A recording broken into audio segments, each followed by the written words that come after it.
everybody. So today I'm going to show you all the ducks. You get to meet everybody because now they are a few days old.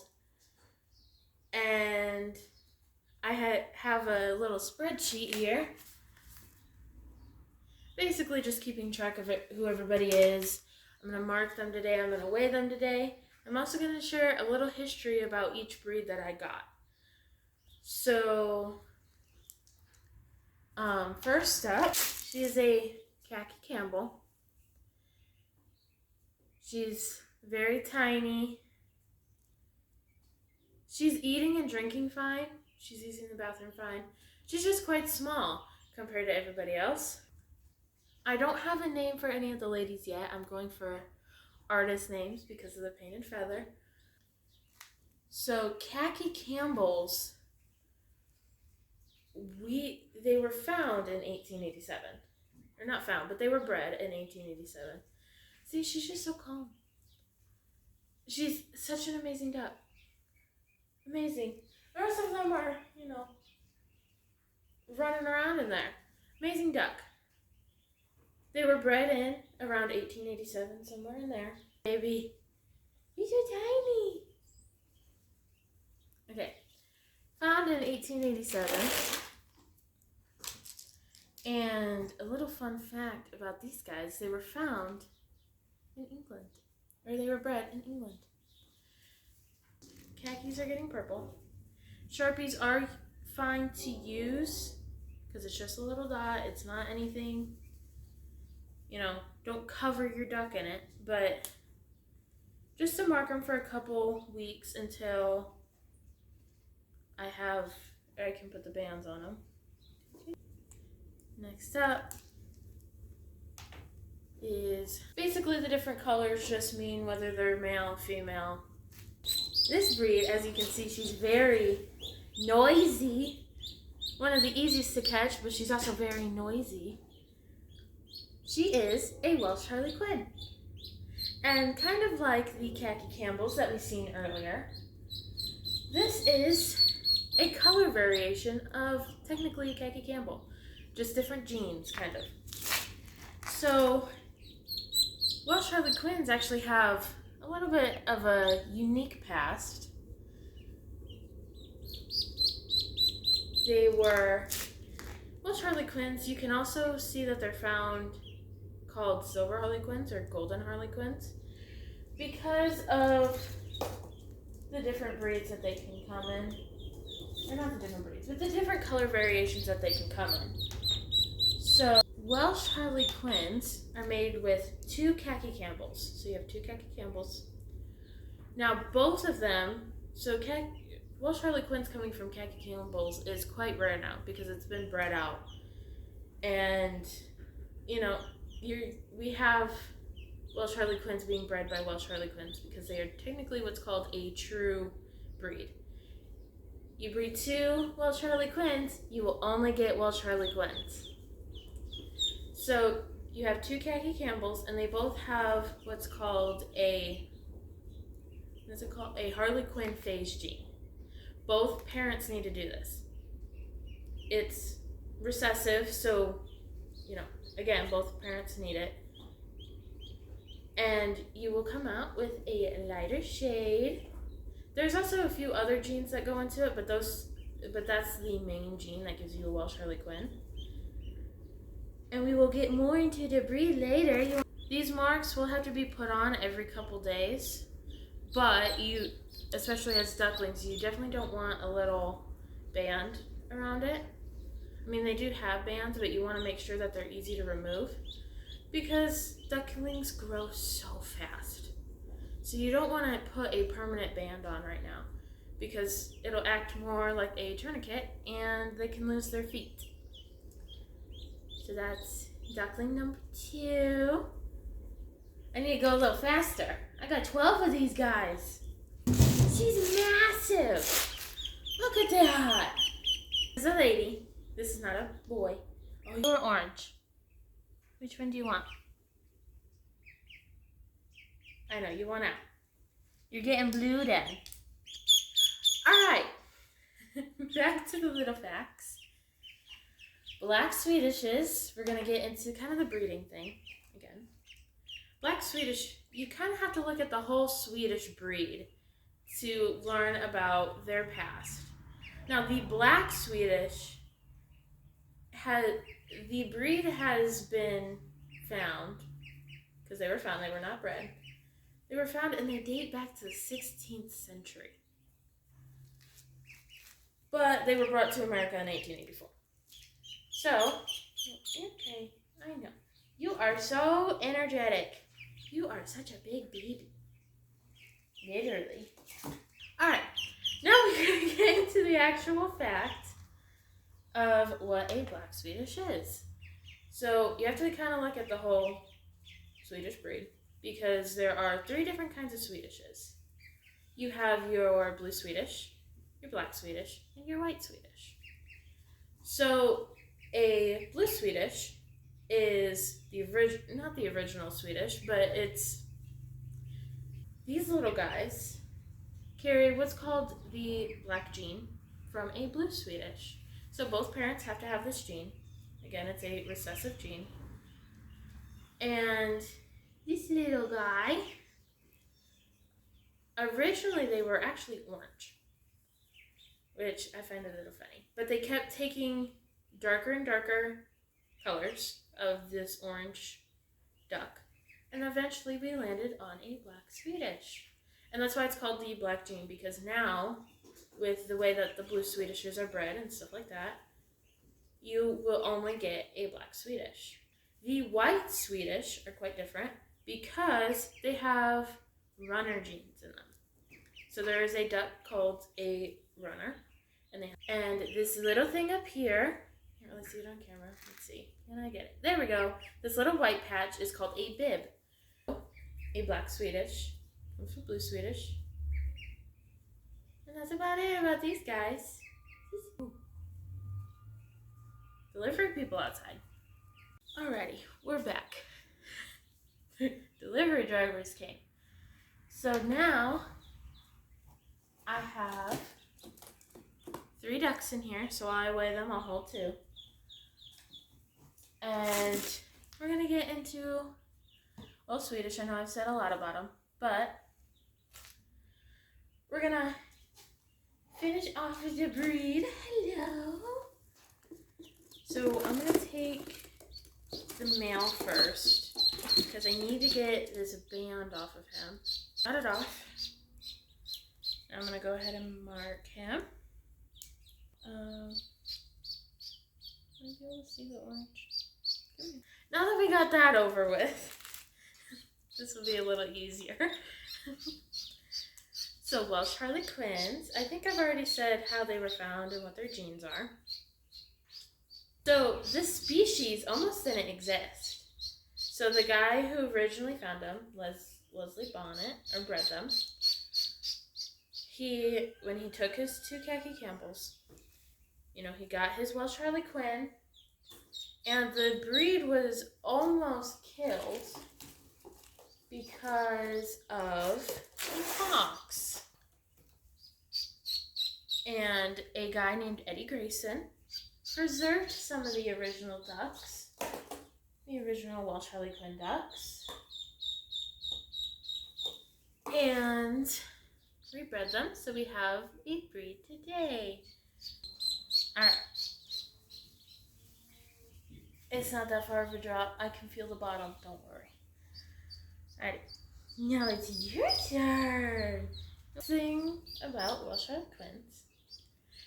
By the way, these things to be bred, not things, but the Welsh Harlequin breed being bred was a 1 in a million chance, because they just so happened to have both of the Welsh Harlequin gene. And originally, khaki Campbells started out, or when he was breeding them, they got really light. And then one popped out with a bunch of speckles, and that was the Welsh Harlequin. Another thing, if you guys have any name suggestions, let me know, because I don't have them. Actually, I have some for the boys. I put a boy down, and I think his name's going to be Bob Ross. And I think I'm going to name the boys after, like, male artists. So I think I'll have, like, Picasso and Da Vinci. I'll have Bob Ross, Picasso, and Da Vinci. And then the females, I don't have any names for. So if you have any names, suggest them. So other than reweighing that one, that's about it for the Welsh Harley Quinn. Let's see, do we have anything else? Oh, I did want to say what they would kind of, here's a picture of them when they grow up. What kind of entails with a Welsh Harley Quinn. So they're going to be about 4 to 5 pounds, depending on, the duck, the age, and kind of, is that how you, okay. Look at the cutie. Kind of how they age, and this depends on the duck. Now, these guys, depending, again, on the duck, where they come from, all that kind of stuff, these guys will only give about 100 to 200 eggs a year. That's not including, like, the fertilized eggs or anything. So they don't do as much as some breeds, but they don't do as little as some breeds either. So they're quite a medium duck. They're known to be very docile, very friendly, very beginner friendly, I will say. Welsh Harley Quinns are very nice. They're very calm. Not like this chick or duckling. But now it's time to go to the next breed. So let me go get them. Alrighty, delivery truck came, technical difficulties. Either way, these are all marked and weighed. So I wanted to talk a little bit about the Black Swedish breed. So, like I said earlier with the other one, you take 2 blue Swedishes, you get a wonderful Black Swedish. Another thing about Black Swedishes is they breed true. So what that means is, I think I already said what it means, but you're only going to get a Black Swedish when you breed 2 Black Swedishes. There is crossbreeds of, Black Swedish, blue Swedish, all that kind of stuff, but a true Black Swedish will only have Black Swedish babies. So that's how you know if your duck has more genes in it than this little guy or this little gal. Because sometimes what breeders will do, and they should tell you, a good breeder will tell you if they aren't purebred, is to increase certain things like meat production or egg production. They will add different breeds, or they will breed different breeds. And, it's one thing I understand, and they will probably tell you whether or not they do this. But this lady is very nice. When they're adults, they will have about 130 to 180 eggs per year. Again, depends on the duck. Look how beautiful. I know. I know. You just want to go back. They are known for their excellent foraging. In the wilds, they are foraging away, I guess. They usually, as adults, will weigh about 5 to 6 pounds. Again, the male weighing on the higher side of that. And that's about it for the Black Swedish. Look at how big. The last breed anyway. We went through one of them. The male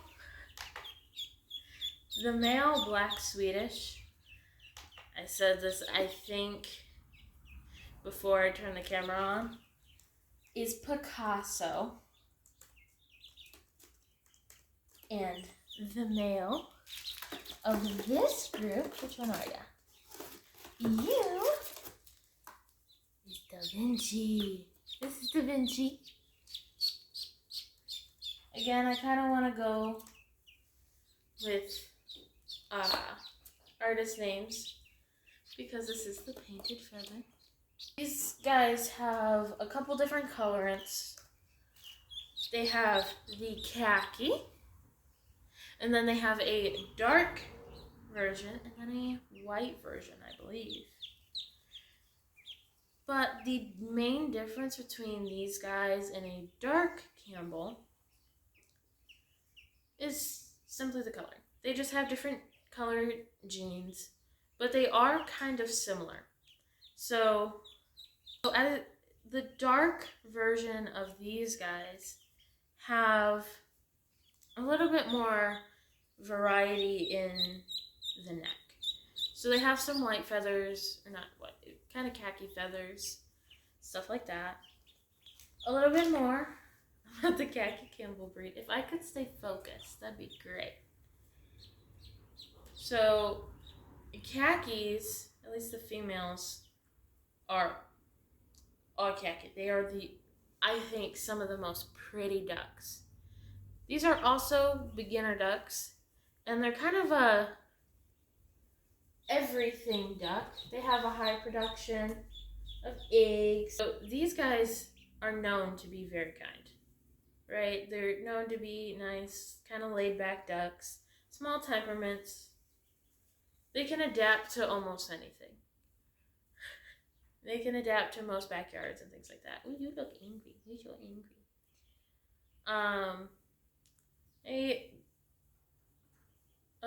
They lay about 300 eggs a year. So that's about one a day. I think that's really cool that you guys lay more than everybody else. But also, these guys are kind of a staple in the stores because, number one, they do give a lot of eggs. But number two, they are just such good beginner ducks because they just have that nice calm temperament. They can go almost anywhere. Like, look at this lady. You seen the maybe you didn't. Black Swedish ducks. They were running around all this. She's just laying down. These guys were actually bred from a couple different breeds. So there's a duck called a Rouen, an Indian runner, and a couple varieties of wild ducks. That's what was bred to make these little khaki Campbells into the khaki Campbell that we know today. I'm not going to try to say where they're from because I know I'm going to butcher it, but they are originally from England. They were introduced to the public in 1898. I think that's amazing that these guys are just so rich in history, I guess you could say. The khaki variety in 1901, so a lot later. I'm assuming the dark version came first. That's about it for these guys. So I know you didn't all see all 12 ducks. Here, you can come up to the camera and say hello. I know you guys didn't see all 12 ducks because of me not looking to see if my camera was on. But that's all 12. They've all been marked so I know who's who. They've all been weighed so I can make sure everybody's healthy and are okay. There's one in here that I'm a little worried about because everybody here has been about 2 ounces and over. Some a little heavier, some a little less. Well, actually, they're all about 2 ounces or more. And there's one that was only 0.8 ounces. So I'm probably going to separate her and make sure she's getting food, enough vitamins, all that kind of stuff. Just making sure that she's all right and that she will grow big and strong. And I will be keeping a close eye over her for a couple of days. This is not her. She's in here right now. I'm not going to try to get her. But she was the one that was really calm that we did in the very beginning. So I will be keeping a closer eye on her. But then I'll give you daily updates.